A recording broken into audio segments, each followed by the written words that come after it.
Hello, my friends, it's Monday, so that it's good time to read a few articles and hear my opinion regarding them in the weekly links. My name is Alexander Barmin and it's my channel. Please don't forget to give me a like and subscribe. Let's start. The first link, as ordinary, is about Visual Studio Code extensions, which will boost your productivity. Actually, I really like Visual Studio Code because it is a very extensive text editor, and using extensions, we can make it even better. So, for example, using a Swim extension, we can add a rich text editor for the documentation. Why not? For example, in case if you're not writing your documentation in the Markdown, or for example, in case if you're using Markdown, this extension will help you simplify that. Git length. So this extension is maybe added by default or immediately recommended for use when you open Git repository. So this is very convenient way to see what exact changes was introduced on a particular day.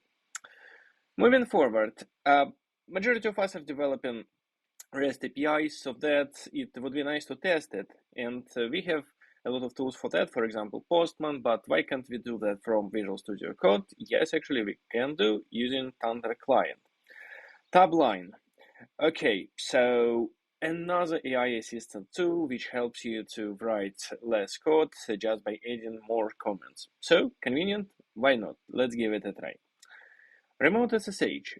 This tool allows you to connect to a remote location, again from your Visual Studio Code. For example, if you don't want to open a separate terminal, you can do it from Visual Studio Code as well. Docker. Well, that's convenient extension which definitely help you to manage, build, and deploy containerized application from Visual Studio Code. Well, again, you can do the same from the terminal, but in case if you can use quite fancy UI, why can't you do that? And by the way, as soon as Visual Studio Code identifies that you have Docker up and running, it also will suggest you installing this plugin. Git history, it's a bit simplified version of, let's say, Git length, but still it's quite convenient.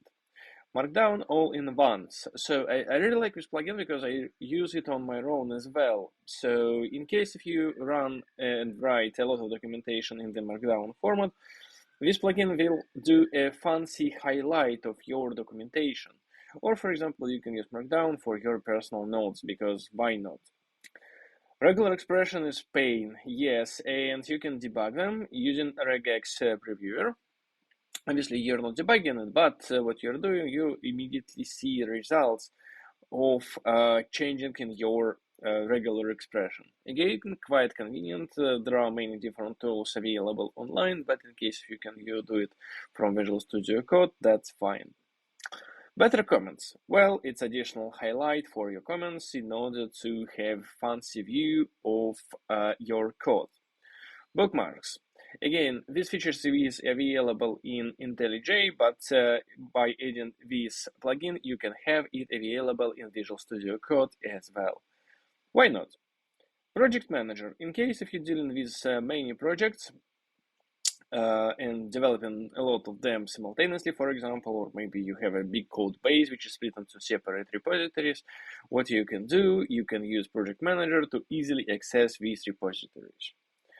Code spell checker. Well, that's quite a convenient plugin because it allows you to fix your typos, and this is very important, by the way, because next time when you will search for something in your code, you will definitely, you definitely will not make the same mistakes, or maybe you will make different mistakes, or maybe next person will go through your code. So it's better not to do mistakes and typos in your code and comments.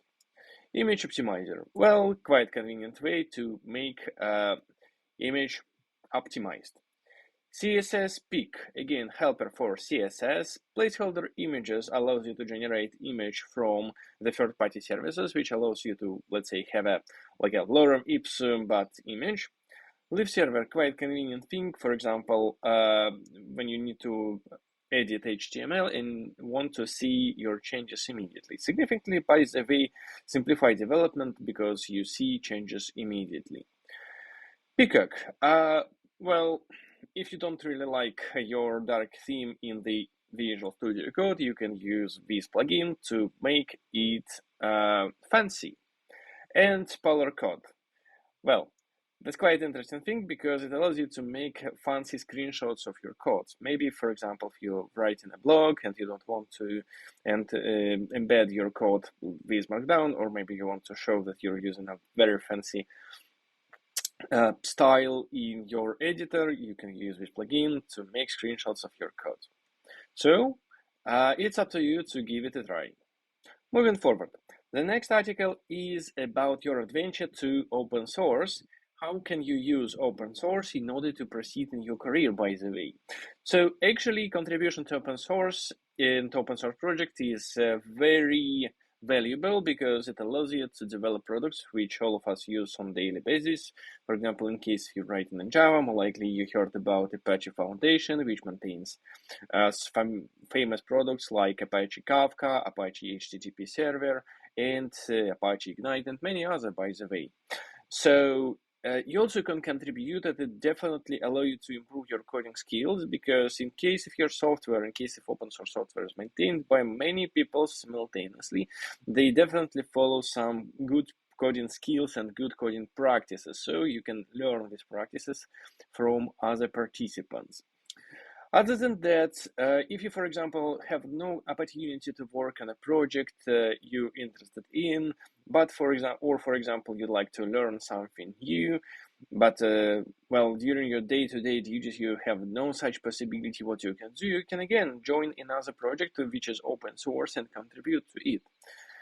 Other than that, it definitely helps well-known projects to move forward because as more you contribute, as more progress project does. And for example, it also will definitely help you with finding a new job. For example, you may tell that you not only were working on a particular project within your company where you were responsible for changing colors of the buttons, but other than that, in your spare time, you contributed to some famous Apache project, which definitely improved your coding skills. And again, it will allow you definitely get additional credibility in the industry, because in case if your commitment is a contribution is accepted into the, for example, Apache Kafka, it means that, well, it seems you know something about Apache Kafka and you know something about Java, and you seems to be quite a good programmer because you managed to do something in such big project.